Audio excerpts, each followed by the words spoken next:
Bonjour chers élèves, aujourd'hui on va étudier la phosphorylation oxydative.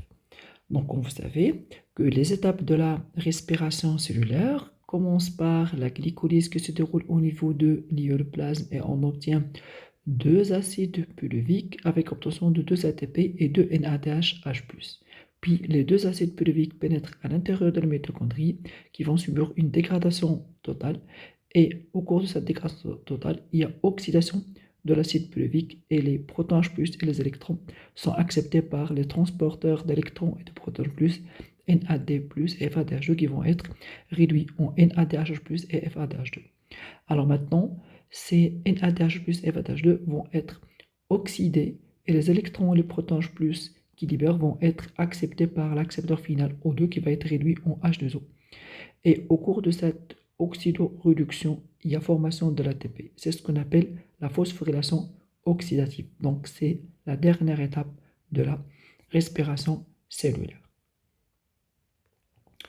Alors maintenant, si on voit la phosphorylation oxydative, donc il y a oxydation de NADH+ en NADFA2 et la réduction d'oxygène en H2O.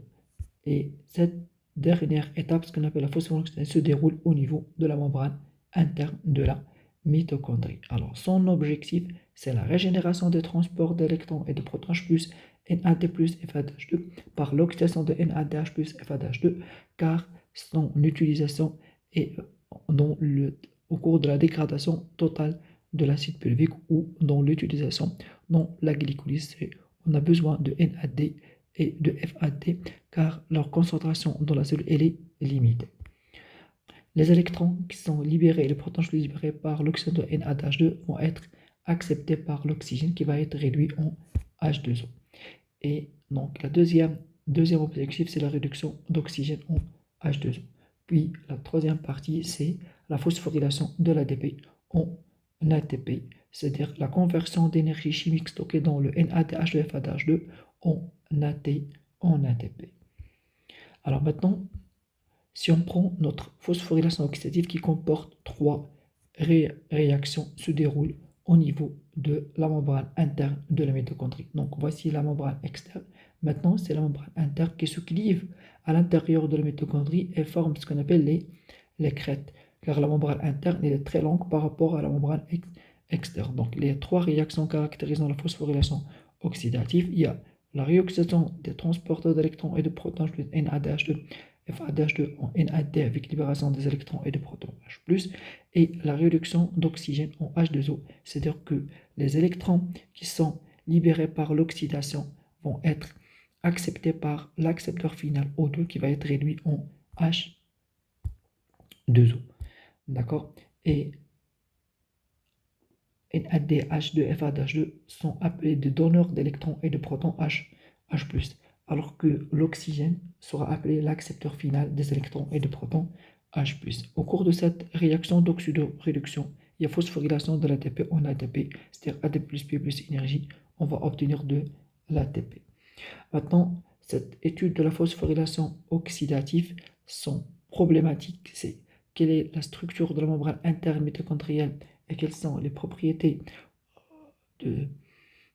en comparaison avec la membrane externe et comment les électrons et les protons sont transférés depuis l'oxydation de NADH2 jusqu'à la réduction d'oxygène par l'intervention de la membrane interne et comment l'énergie chimique stockée au niveau de NADH2 et FADH2 est convertie en ATP.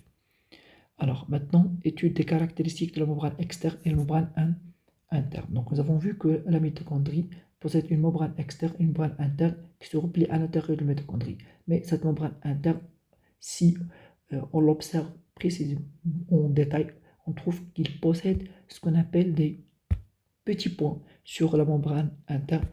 Ces petits points, d'accord, on les appelle des sphères pédonculées, d'accord. Si on prend un petit zoom sur la constitution de la membrane externe et la membrane interne, on voit que ici vous avez la membrane externe, ici c'est la membrane interne, et là c'est l'espace intermembranaire, et voici notre matrice.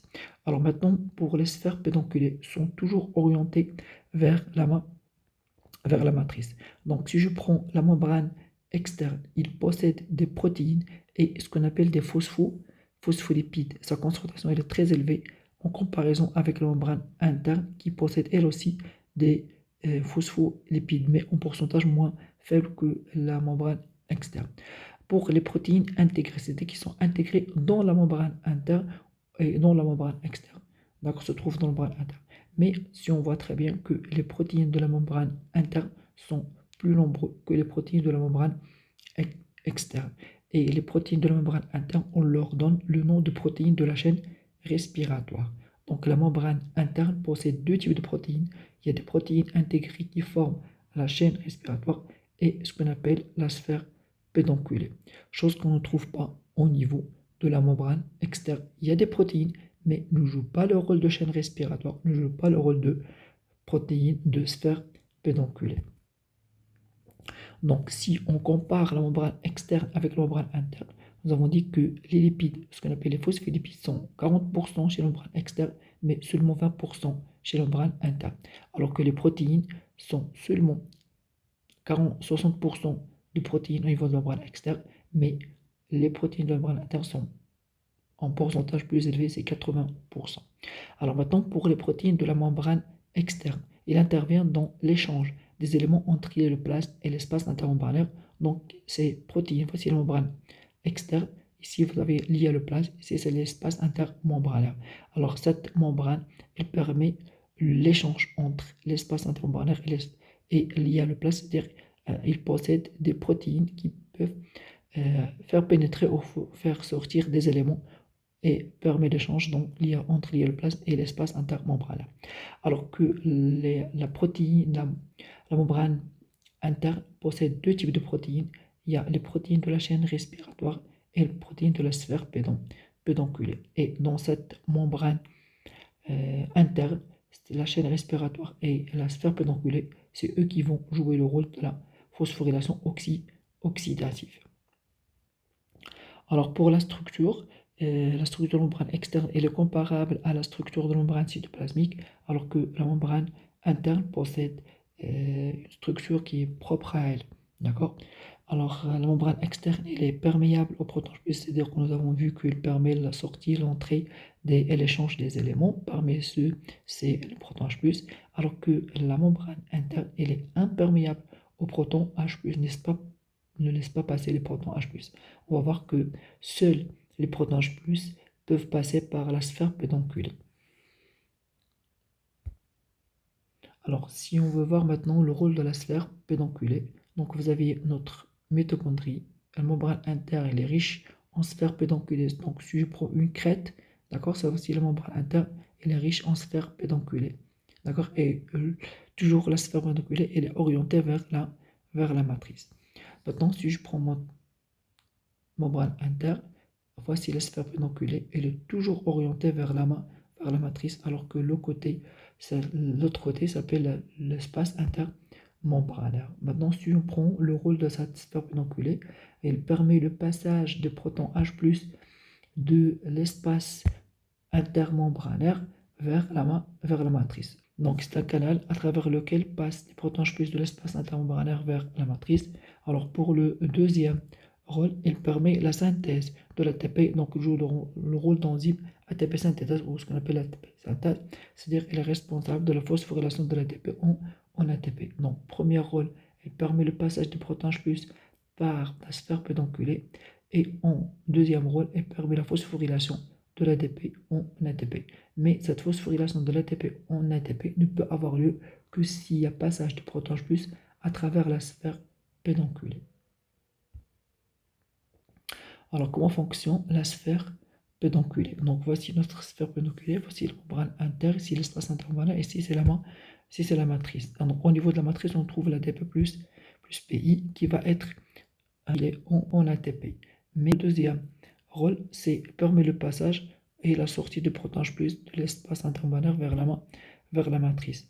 Mais cette sortie ne peut, donc le passage de protons H+ de l'espace intermembranaire vers la matrice, alors cette sortie de protons H+, c'est elle qui donne l'énergie pour que l'ATP plus PI soit phosphorylé en ATP. D'accord?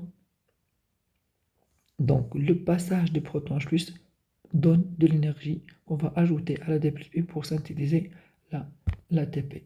Donc la question qui se pose, comment le proton H+ peut sortir de l'espace intermolénaire vers la matrice. Donc pour que ce proton H+ peut sortir, normalement la concentration de H+ au niveau de l'espace intermembranaire doit être supérieure à la concentration de proton H+ dans la matrice. Donc c'est-à-dire la concentration H+ dans l'espace intermembranaire doit être très élevée, alors qu'au niveau de la matrice, elle doit être faible. Alors cette différence de concentration, on va leur donner un nom, ce qu'on appelle le gradient H+.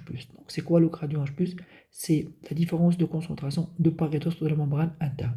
Sa concentration dans l'espace intermembranaire est très importante, alors que sa concentration dans la matrice il est très faible.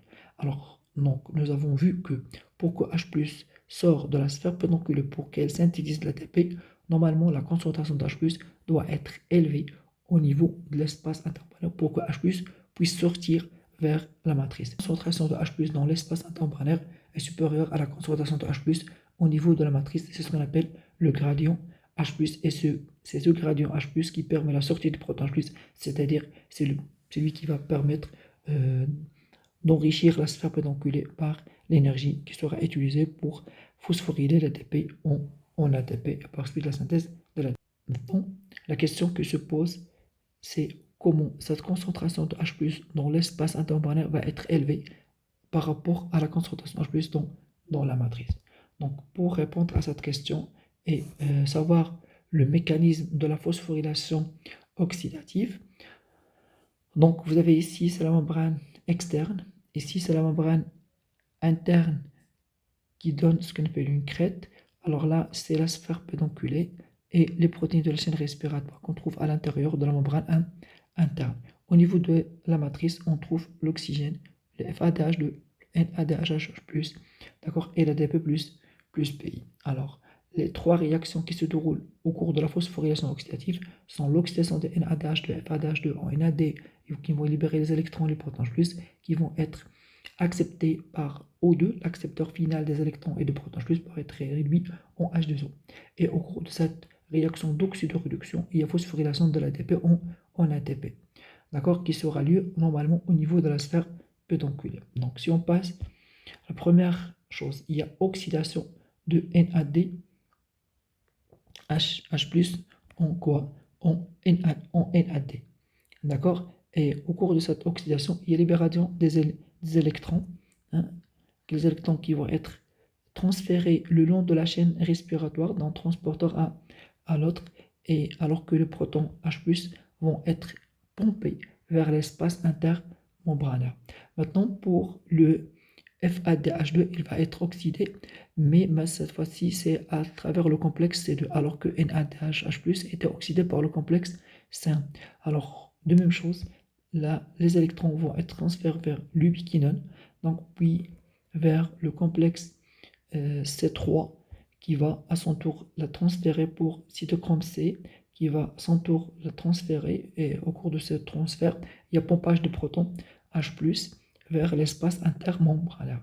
Puis les électrons vont être transférés vers le complexe 4 qui à son tour qui va les transporter vers l'oxygène pour réduire l'oxygène, et le pompage de protons H+ vers l'espace intermembranaire. Donc vous voyez que les protéines de la chaîne respiratoire, normalement le premier rôle c'est l'oxydation de NADH, de FADH2, le transfert des électrons le long de la chaîne respiratoire jusqu'à l'accepteur final qui est O2, et le pompage de protons H+ vers l'espace intermembranaire. Mais ce pompage ne s'effectue que à travers le complexe 1, le complexe 3 et le complexe 4.